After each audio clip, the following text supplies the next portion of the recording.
Hello and welcome. Like that. Thank you. Hello and welcome to the Leadership Race 2023 Candidate Q&A number 1. My name's Jamie. I'm not really important. I'm some bloke who works at the Students' Union, but I do elections things, and that's what tonight is really about. So this evening, this afternoon, I guess, we are joined by 5 of your candidates who are running. There they are. Look at them, handsome bunch. So we have 5 of your candidates who are running to be full-time officers for the next academic year. You're going to get to hear from them. They're going to say hello. They're going to answer some questions that we've had submitted by students, and they're even going to get a little quizzing from Choto, one of the current officer team, who in his second term isn't able to rerun again. So that's enough from me, really. We'll get straight into it, and I will ask our candidates to introduce themselves. So you'll get around 30 seconds, roughly, to say hello, introduce yourself, maybe share a hashtag if you've got one, or not if you'd rather not. And we'll start with you, Jamie, if that works. Okay, hello, for the people who don't know me, my name is Jamie Cooper and I'm obviously running for officer this year. So a lot of my priorities come around the wellbeing team and especially societies, because I feel like students, although they get a good experience, I feel like it could be better, and that is a lot of why I'm running. Yeah, setting things kind of straight. Excellent. Thank you, Jamie. Alfie, we'll go to you. Yeah, hiya, I'm Alfie Bower. I'm levelling up the student experience, which really sums up my whole sort of manifesto. I want to take things back to basics and work on the essentials that students really need to get the most out of their staff's experience that they possibly can. Excellent. Thank you. Motasim. Hello everyone, I'm Motasim, and my top priority is getting funding for the submissions and getting extended access to the facilities and buildings, and my slogan is "Let's bridge the gap." Thank you. Jack, we'll come to you next. Hello, I'm Jack Norshall. I'm running the leadership time officer for the second year. I did very well in last year's race, but I want to go one step further and be your officer. I believe in passionate in inclusivity. I'm talking to students and getting their experiences and working together to find solutions to the problems at university. My hashtag is June the Lead Achieved. Great. Thank you, Jack. And last but not least, over to you, Josh.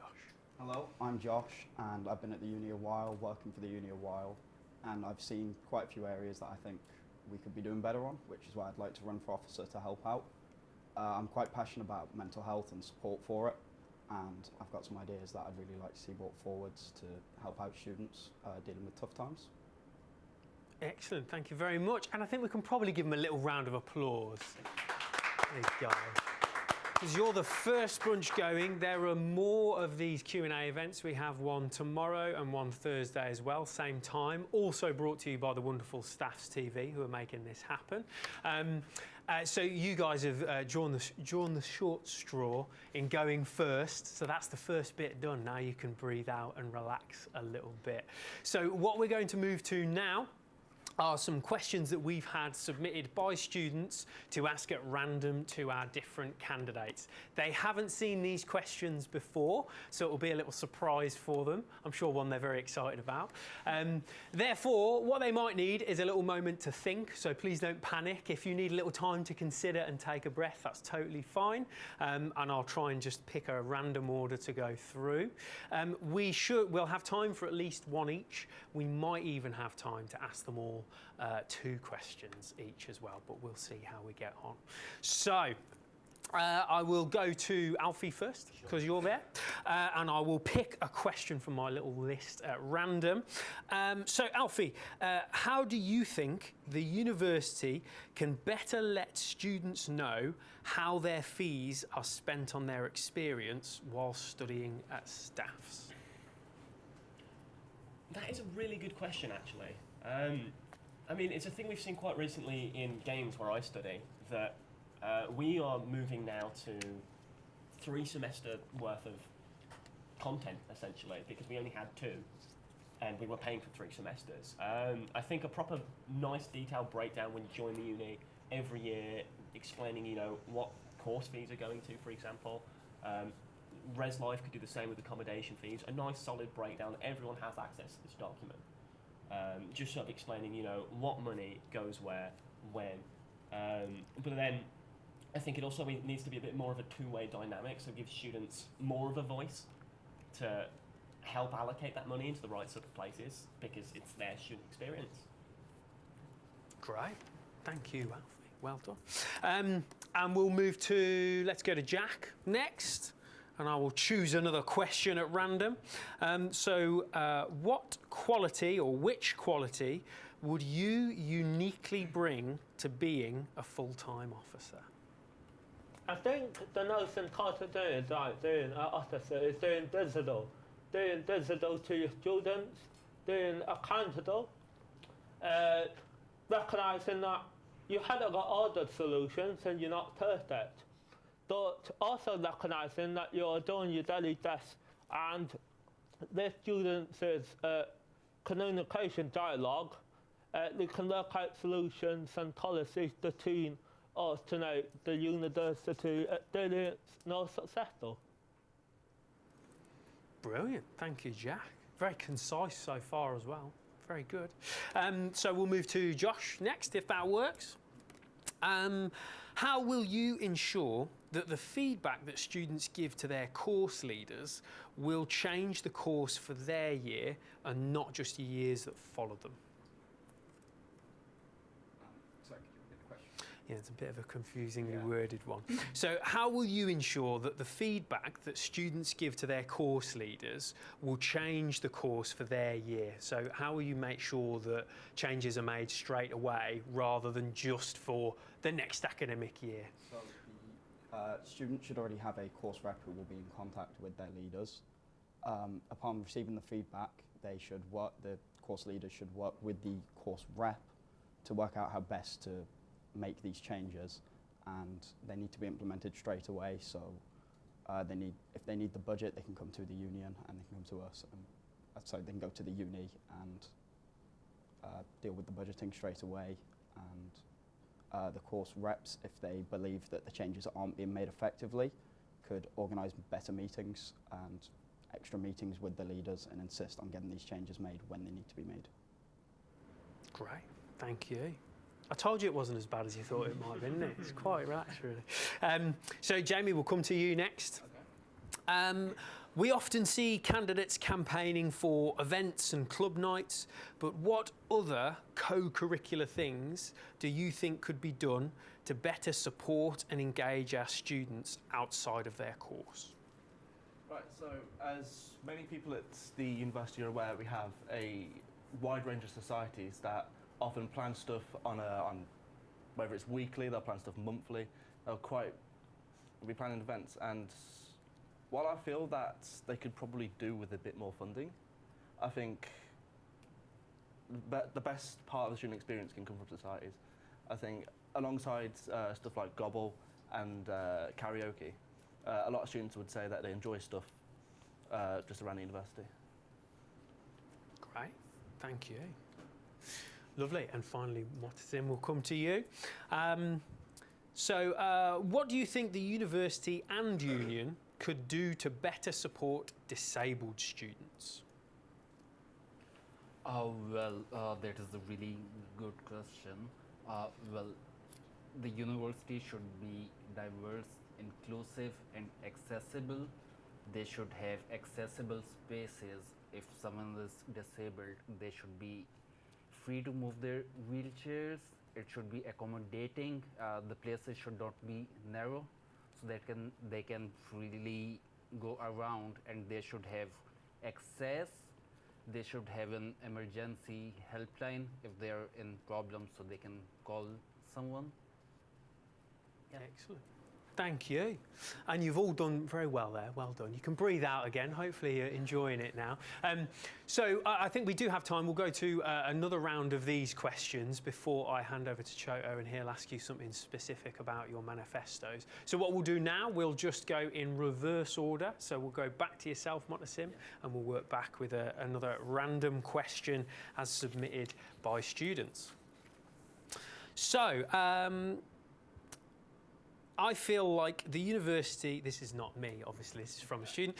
I feel like the university acts too slowly on issues affecting a course or even a module, which leads to people being disappointed for longer than they should and feeling ignored by the university when nothing meaningful gets done.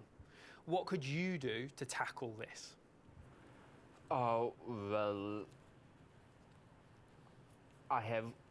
not exactly me, but one of my housemate has the same issue. He has been trying to chase the university for one of the issue, but he is not getting the response and it is being delayed. So I really know how it feels like, and what can be done is to hire more personnel who can look for the after support services and all, and who can cope up with the students to speed up the process. Yep. Thank you. So now we'll go back to Jamie, if I'm getting my order right. The union is legally a charity. How do you feel about being a trustee and being responsible for making sure it's running as well as it should be? Do you have any experience relevant to that? Well, I can't say I've ever run a charity before. What I can say is that through my societies and through what I've done this year, I have been running quite a few events around the university. I recently did a charity fair a few weeks ago, which raised 280 or something for a mental health charity called Mind. I can't say that I've ever ran something as big as the union, but I think I have some credible experience that I can take into the role. Great. And it's quite rare that we'd have a student who's already run a charity before they get elected to be a full-time officer. So for all of you, don't worry about that. So now we'll go to Josh, I think it was before. Josh, what are the three most important qualities in a leader? They should be passionate about what they're doing. There's no point in leading if you don't care for what you do. They should be confident and able to take charge and tell people what needs doing. And they should be able to work well with a team. They shouldn't just be focusing on themselves and putting themselves forward. They need to also help bring the team with them. Great, thank you. And now we'll go to Jack, I think it was, as I work backwards. Jack, what do you feel that the university needs to prioritise for learning and teaching going into the next academic year? I am not going to. That's a great question to start off with. And so what I think teaching and learning should look like is, I'm not going to sit here and say I have expertise in this area. But what I do like to do is let the students talk to the student about this, because they are on the courses. They had better knowledge than me.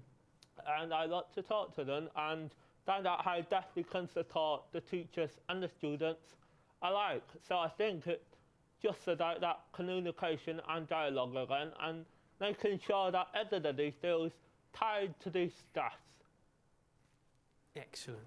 Somebody had to get that in at some point, didn't they? There you go. Thank you, Jack. So Alfie, finally coming to you.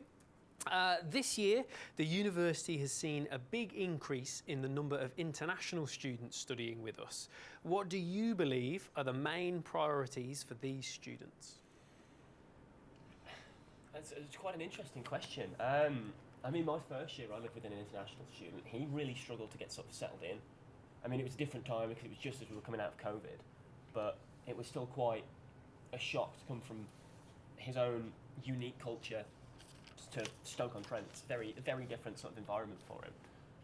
And I think that is quite an important thing, is to help everyone get completely settled in, because if you're in an unknown environment, if you're not comfortable, you're not going to be able to learn, which is the whole point of being here, really, isn't it? It's to get that degree and then progress on to whatever you progress onto afterwards. But without the foundations there, you can't really move forward. So I think it's really important to help everybody get settled in. but also give them as many ties as they need back to their own culture, because as nice as it is for people to come over here, it's still amazing for everyone to have their own individuality, everyone to have their own cultures. We're an incredibly diverse campus, and I think creating spaces for all kinds of people from all kinds of backgrounds is really important, and it's just nice to give everyone a piece of comfort, I guess, while they're here doing their staff experience. Great, thank you. That's a nice note to end that section on as well. So thank you very much for all of our candidates. So you can breathe out again now. See, it gets easier the more we go through. That's the end of the questions from me. Now, those questions were submitted by students and selected at random. Who better, however, to ask questions of your candidates than somebody who's done the job, and not just done the job, but done the job for 2 years. So shortly, I'm going to hand over to Choto, who, thanks to completing his second year come June time, is not able to run again in the leadership race to represent you for another year. But what he has been doing is looking over all of our candidates' manifestos and using his experience, and he's had a bit of help from Hayden as well, to think of some specific questions about you or your manifestos, and he's going to share them with you now. But as I hand over to Choto, let's have a bit of a round of applause for these guys. They've got through the first section, so well done.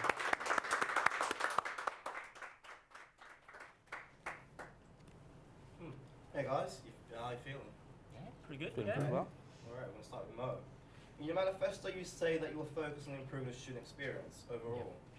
Can you define in your own opinion what is a student experience? Well, the student experience starts by it starts way before the person gets into the university.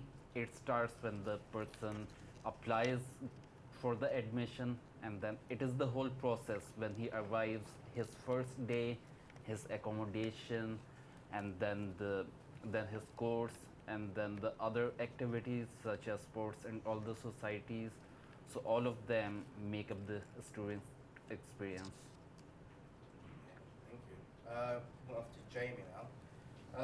In your manifesto, you say that you will make student safety a top priority on campus. How would you work with Cop Shop to ensure that the campus safety for to make sure the campus safety for all our students so that they feel safer on campus? So I feel like, although our campus, I would say, is pretty safe, I feel towards the nighttime hours, especially around from 10 till 6, it's quite dark. You know, Ember Square might not be lit up, because I know on some nights that it hasn't been. And I know that I'd work with Cop Shop to have more regular patrols around, and hopefully to look into hiring more gender-neutral staff as well. Okay, we're going to go off to Jack now. In your manifesto, you say that provision for mature students with children needs to improve. What would you lobby or implement to ensure that their needs are met? So that's an excellent question. Now, even though I don't have that experience of having children, I had a 10-year-old goddaughter at home who runs me ragged. So I know a bit of how it feels, and plus you've got to add adjusted education and holiday times and not getting childcare. And you worry about your child as well as your education. So what I would want to internet is child safety corners in Stocks at Uni, and daughter activities so that the child is safe, but the parent can deal with that child and know it's safe, but can also get on with their studies, and together with the university, that it can be beneficial for both child and parent. Thank you. We're going to go to Josh, if that's okay. In your manifesto, you talk about representing the underrepresented. Considering our existing rep structures, networks, and student groups, how will you make the union more representative? There needs to be clear communication with some students. Some people are too anxious to say anything. Some people just don't know how to communicate with their union, and it needs to be better advertised from the moment people start on how they can get in touch, get involved, and how they can make changes that they want to see made. Thank you. And finally, Alfie. In your manifesto, you said that you'd like to implement SU-owned vending machines. Do you think there's enough demand for these alongside the union shops and the Catalyst building being open to 24/7? Absolutely. So the whole idea for this actually came about last summer. I was in the Cadman building working quite late at night. We went down and the price of a bottle of Dr Pepper was £2.80, which is absolutely insane. But if you get to night time, which is when a lot of people like to do their work, you have two choices essentially, because all the shops shut, the union shuts, you've got the vending machines, or you've got the Shell garage up the road, which obviously isn't the safest of places to go to at the best of times. So I think if students were given their own voice to, voice their opinion on what they'd like to see in the vending machines, it gives them more incentive to go and buy stuff in there. It's a much cheaper and safer option for people to go to when they're doing that late night work grind. I think it's just overall, it gives the union a bit more money in their pocket. It gives them, you could employ students to restock them rather than paying however much it would be to pay selectors that do it currently. Yeah. Okay, awesome. So those are all the questions that I had to ask. So I'm going to hand it back over to Jamie. Thank you.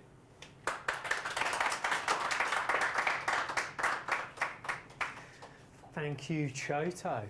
And now you can really breathe out, because we're nearly there now, you're nearly done. Well done to all of you, really good answers all the way through. So now, as we near the end of this, the first of our 3 question and answer sessions, we're just going to repeat what we did at the start, and I'll give you a 30 seconds-ish chance to sign off and say goodbye to everybody who's watching at home. So make sure if you want to get those hashtags in or whatever, again, please feel free. So this time we'll go to Jack to start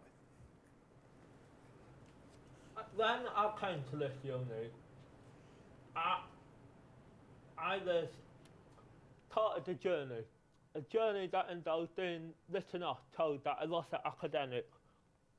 And it wasn't been easy to this uni to make, not then difficult, but to not help me in the way that they did. And because of that, I got a thirst in law, a child that is an academic. And I owe a lot to this university. And I would be honoured and tied to represent you as one of the full-time officers. Thank you very much. Well, thank you, Jack. We'll go to you, Josh. Well, at this time at the uni, I've personally experienced and seen many people experience mental health struggles, and it's just such an important thing people need to keep on top of, and I very passionately believe that there is more that can be done. We do a lot of things already, but as with everything, there's always more that can be done, and I think that's the #1 priority. Excellent, thanks Josh. Jamie, we'll go to you next. So they say that university is meant to be the best time of your life because, you've just come out of childhood, you're on your own for the first time, you have money, oh my God. But I feel like, although this university is good, I feel like a lot more could be delivered on the student experience. I think when someone comes here for the first time, they might be a bit scared, and I think things like a 4-week wait time for the wellbeing team, or just society's not being able to perform to their best because of budget restrictions or issues with people. I think a few changes should be made, and I think if you guys vote for me, or if you guys even want to see a bit of change, read my manifesto and set things kind of straight. Great, thank you, Jamie. Alfie, over to you. I just really want to emphasise the idea of voting, whether it is for me, whether it's for anyone here, whether it's for anyone actually in any of the other Q&As. I just think it's your student experience. Make it yours, make it the best it can possibly be. And if you like what I've said here today, if you like some of the stuff I've posted around, vote Alfie, and together we can start levelling up the student experience. Great, thank you. And finally, over to you, Mo. Okay, I really believe that there should be extended access to the facilities in the buildings, and especially the specialist courses. And that is my top priority. And you can have a look at my full manifesto on the website, and if you like it, please vote for me. Thank you. Great. Thank you to all of you again. And a final reminder for those of you who are watching at home, you can see all of our candidates' manifestos at staffsunion.com/vote. You can read those before voting opens next week. It's all online. It's Tuesday to Thursday, opens at 9 a.m, closes at midnight on the Thursday. So you can cast your vote to choose who you'd like to see as your full-time officer team for the next academic year. But don't forget, you can also vote for department reps, postgraduate reps, your student group, your society committees, club committees, and lots of other roles there as well. So do go to staffsunion.com/vote to read more, and hopefully we'll see you back here tomorrow, same time, 4 p.m, to meet our next batch of candidates for tomorrow afternoon evening's Q&A. Again, brought to you by the wonderful Staffs TV, who've been supporting this event to make it happen. So I would like to say one last big thank you to all of you, and hopefully for everybody watching at home, we'll see you tomorrow. Thank you very much.